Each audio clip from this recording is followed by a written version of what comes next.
Hello dear students, welcome once again to this incredible platform of EduLover class 10 science sample paper term 2 के question number 2 के solution के साथ हम लोग पहुंच चुके हैं। अगर इससे प्रीवियस वीडियो आपने अभी तक नहीं देखा है यानी कि क्वेश्चन नंबर 1 का सॉल्यूशन नहीं देखा है, साथ ही साथ आने वाले वीडियोस का भी सॉल्यूशन आप देखना चाहते हैं तो कंप्लीट प्लेलिस्ट का लिंक मिलेगा आपको डिस्क्रिप्शन में। साथ ही साथ अगर आपने अभी तक हमें टेलीग्राम पे ज्वाइन नहीं किया है उसका भी लिंक मिलेगा आपको डिस्क्रिप्शन में। साथ ही साथ डिस्क्रिप्शन में आप देखिए आपको बेसिक मैथ्स का सैंपल पेपर का सॉल्यूशन मिलेगा, साथ ही साथ स्टैंडर्ड मैथ्स सैंपल पेपर भी सॉल्यूशन वहां पे प्रोवाइड कर दिया गया है। जाइए देखिए और मजे कीजिए। क्या है question number 2, the diagram below shows the part of the periodic table. A periodic table का पार्ट हमें दिया हुआ है।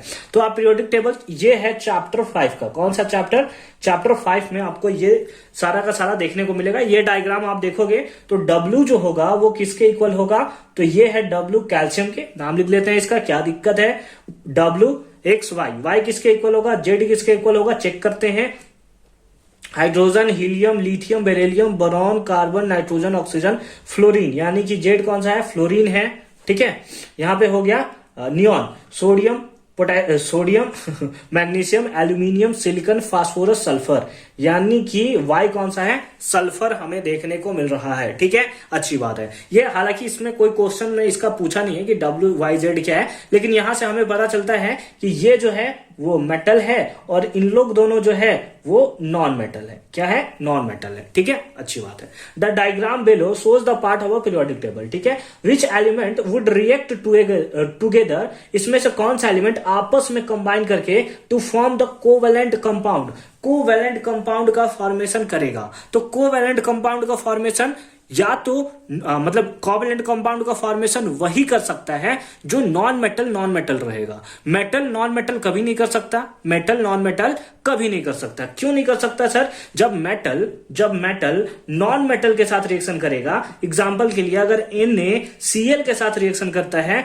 तो ये फॉर्मेशन कर देता है NaCl का, और ये तो आयोनिक कंपाउंड है। यानी कि मेटल नॉन मेटल के साथ जब रिएक्ट करेगा तो किसका फॉर्मेशन करेगा? आयोनिक कंपाउंड का फॉर्मेशन करेगा। इसीलिए कोवेलेंट कंपाउंड के फॉर्मेशन के लिए हमें चाहिए कि हमारे पास नॉन मेटल हो। अगर मेटल रिएक्शन करेगा तो भी कोवेलेंट बॉन्ड का फॉर्मेशन नहीं होगा, क्योंकि इक्वल शेयरिंग, एक मेटल वो भी शेयर करना चाहते हैं अपने इलेक्ट्रॉन को, दूसरा मेटल वो भी डोनेट करना चाहता है अपने इलेक्ट्रॉन को, नहीं हो पाएगा ना, नहीं हो पाएगा। ठीक है, इसीलिए हमारे पास क्या चाहिए? नॉन मेटल चाहिए। जैसे आप देखते हो CCl4, अभी इससे पहले देखा CO2, ये भी कार्बन जो है नॉन मेटल है, ऑक्सीजन भी नॉन मेटल है, ये कोवेलेंट बॉन्ड है, ये भी नॉन मेटल है, ये भी नॉन मेटल है। ये जो दोनों है, क्वेश्चन नंबर 1 में यही क्वेश्चन था ना। हाँ ठीक है, अच्छी बात है। तो हम लोग बोल सकते हैं विच एलिमेंट, तो हम लोग बोल सकते हैं कि Y और Z जो है वो नॉन मेटल है, यानी कि A का आंसर क्या होगा? A का आंसर होगा Y एंड Z। ठीक, समझ गए? कोई कंफ्यूजन है इसमें? नहीं है ना? आगे बढ़े, अच्छी बात है। Between the two element W and Z, which will have the higher atomic radius, इन लोग दोनों में एटॉमिक रेडियस किसका ज्यादा है?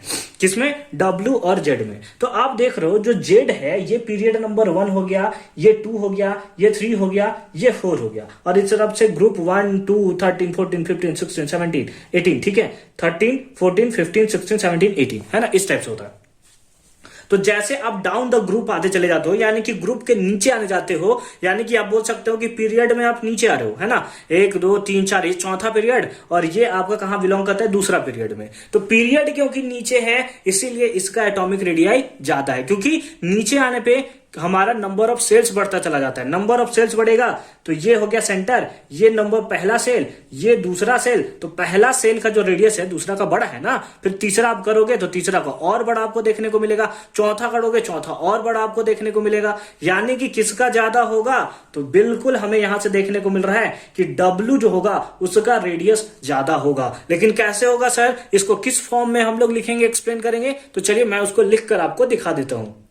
तो इसको हम लोग लिखेंगे कि radius of W is greater than Z। हमें देखने को मिल रहा है radius of W is greater than Z। क्यों? Because Z belongs to second period, Z जो है वो सेकंड पीरियड से बिलोंग करता है, whereas W belongs to fourth period. ठीक है, and hence down the period, जैसे जैसे पीरियड के हम लोग नीचे आते चले जाएंगे, जैसे ये सेकंड पीरियड, ये फोर्थ पीरियड, वैसे वैसे एटॉमिक रेडियाई जो होता है वो इंक्रीज करता है। या फिर आप लिख सकते हैं down the period down the period क्या लिख लेंगे आप लोग कि नंबर ऑफ सेल्स बढ़ता चला जाता है, और नंबर ऑफ सेल्स बढ़ा चला जाता है तो एटॉमिक रेडियस भी बढ़ता हुआ चला जाता है। तो आई होप कि क्वेश्चन नंबर 2 भी आपको बहुत अच्छे से और सिंपल फॉर्म में समझ में आया होगा। जितना सिंपल से सिंपल हो सकता है मैंने उसको आपको बताने का पूरा ट्राई किया है। आपको हमारा वीडियो कैसा लगता है आप हमें कमेंट सेक्शन में जरूर बताएंगे। साथ ही साथ अगर चैनल पे फर्स्ट टाइम विजिट किया है चैनल को सब्सक्राइब करो, वीडियो को लाइक करना नहीं भूलेंगे। ठीक है, मिलता है नेक्स्ट वीडियो में क्वेश्चन नंबर 3 के साथ। डिस्क्रिप्शन जरूर चेक कर लेंगे आप लोग।